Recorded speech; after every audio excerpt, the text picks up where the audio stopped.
Welcome back to the Power in Your Voice podcast. We would like to first say thank you to those who tune in week after week, those who share the link on various platforms. Thank you. Y'all, this season, we are excited to bring you some hot and new topics. We are ready to push you further into your destiny. If you feel stuck or even overwhelmed, I want you to tune in and have a mind of expectancy, because we believe that if you challenge it, it will change.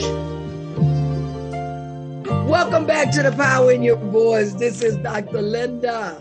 Just always remember, if you challenge it, it will change. That is my tagline. And you often hear me say that, challenge it and it will change. We all have to be challenged in our life, because if we're not challenged, things will continue to be the same. And so the topic that I would like to talk about with my team will be aware of your progress. So many times when we look at where we are, we feel like we are achieving. This is the place that we should stay. But sometimes you're just in that place to pass through it, because God has a promise for you over in another land, or over in another place, or over in your thoughts. God has another place, another idea for you. So I don't want you to get comfortable with your progress. So what I'm going to do is I'm going to bring one of my team members on. Y'all know Jalen Ponder. She's amazing. She's been with me since I started the podcast. And this is one of her topics that was something that she taught on. And we want to come and we want to share this with you. Come on, Jalen, talk to me about be aware of your progress. Come on, talk to me. Wow. So I don't even know where to begin, but I know we only got a short amount of time. So I'm gonna try to wrap up everything that I've been studying, because it has been so good. So I'm gonna podcast family a short summary of what I've been studying for a couple weeks, because we're not gonna go into Bible studies today. But anyway, so I've been reading about Terah in the Bible, and he is not a very popular character, but his son is. Everybody knows about Abraham in the Bible, but Abraham wouldn't have been here if it wasn't for his father Terah.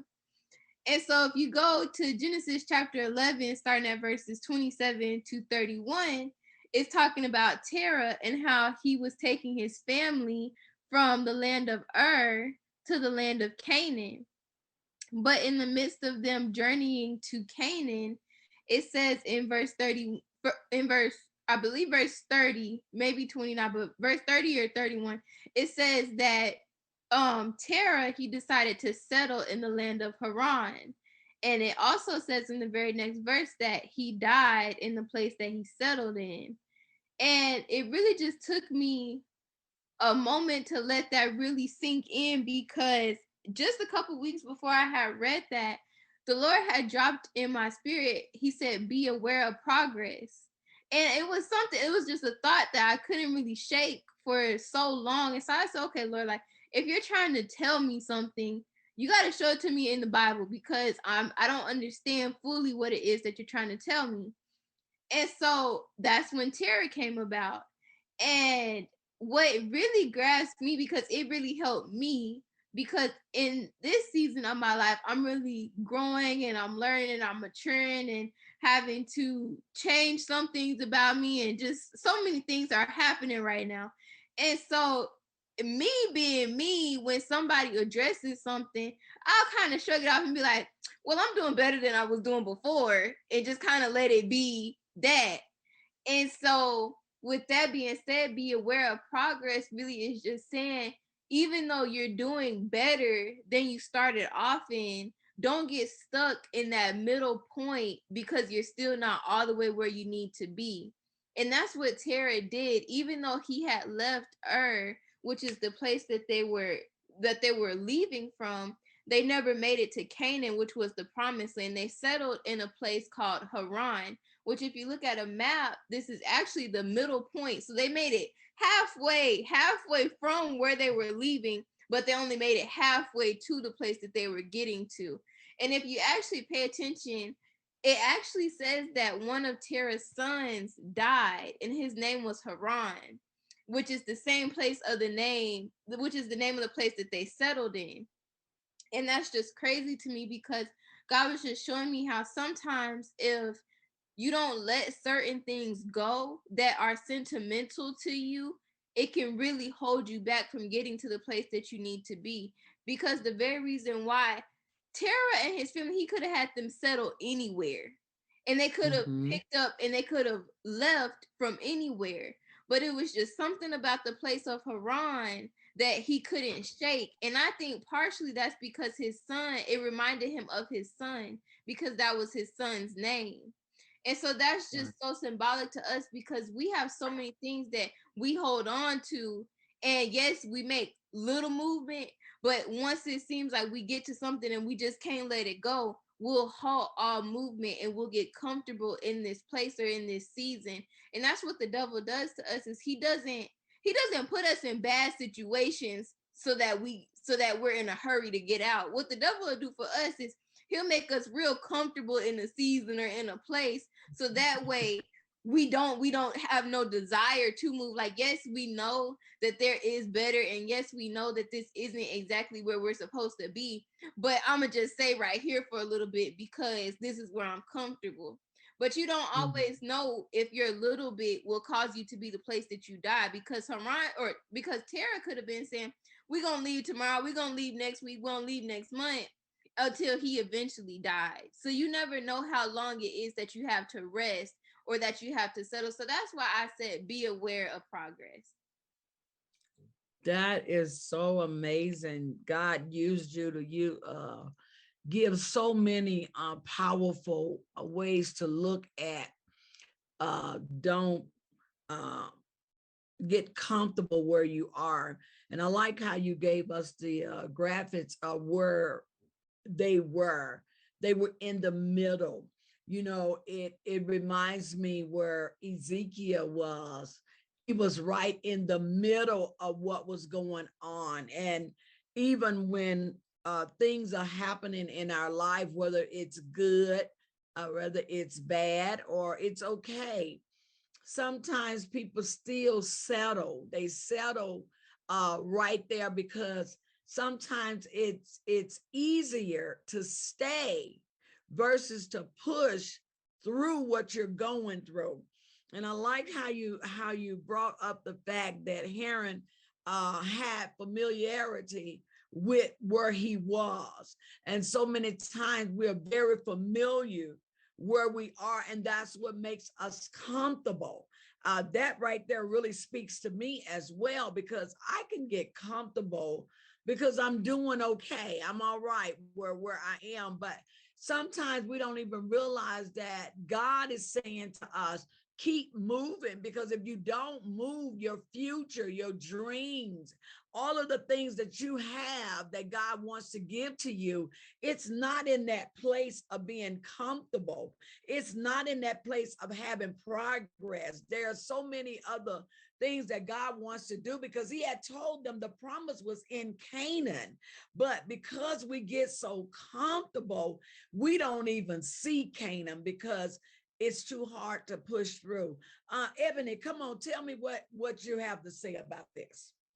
What I would add to that is, you, as Jalen was saying, you definitely have to be aware of your progress, because you can get comfortable. As she said, Satan does not put us in perfect places, but he will put you in a good spot. So you'll, you'll reach the goal of part of the income that you desire to achieve, or your family's in a good spot, everybody's healthy, and all of these different things. But we have to stay focused, because God always says, but there's more. So I really did like that. And I'm reminded of just even myself, every time something good happens, so that I do not become comfortable, I always tell myself, this is just my beginning. And I tell myself that because I do not want to become comfortable. I don't want to start saying, oh, wow, I've reached where I wanted. Nope, it's just my beginning. Stay focused, girl. There's more because God has promised me more. So I would encourage somebody today is be aware of that progress. Don't just stop developing. Don't just stop right here. Continue to move forward so that you do not get stuck in a place. Sometimes we look back years from now and be like, wow, why didn't I achieve this? Or how did they get it to there, but I stayed here? I look at the children of Israel. They got comfortable at one point, Yes. but yet God continued to say, no, this is not it. You got to push through it. And I'm reminded of what we were talking about on Sunday about that press. You have to move forward. It's a mindset. You have to know that I am not stopping right here. I'm moving forward. Yes, I'm comfortable where I am. Yes, I like where I'm at, but I have to continue. What's the next? As they do in school every year, what is your goal? So that you do not get comfortable in the 12th grade. And it's a good thing, because if we look at it in a high school or college mentality, what if we did stay just a senior every year? What if we did stay a junior every year? You begin to look as if something is wrong with you. You're not growing, you're not developing because you got stuck. So keep that focus on, I don't want to look funny. I've got to develop. If I see you this year, I should not see you in the same place as next year. Yes. I got to keep moving forward. So that's what I would add to it. Awesome. Listen, I just want us to be aware of our progress. Progress just simply means a movement towards a goal, to a future, or a high stage. So let me tell you something. You may be at that high peak that you think you're at, but do not stay there. Move. Go where God has promised you. Let me tell you, do not get stagnated in that comfortable place. Y'all, it's been my pleasure to come to you in your living room, in the gym, wherever you may be. I'm so grateful that you tuned in today to listen to the power in your voice. Challenge it and it will change. Peace out. God bless. Thank you for tuning in this week. Our prayer is that you be encouraged. Know that life can be hard at times, sometimes even unbearable. But know, when we are weak, God is strong. Let's take off the world's expectation of us and ask God, what do you expect of me? We ask that you like, comment, and subscribe. Have a blessed week and see you next week.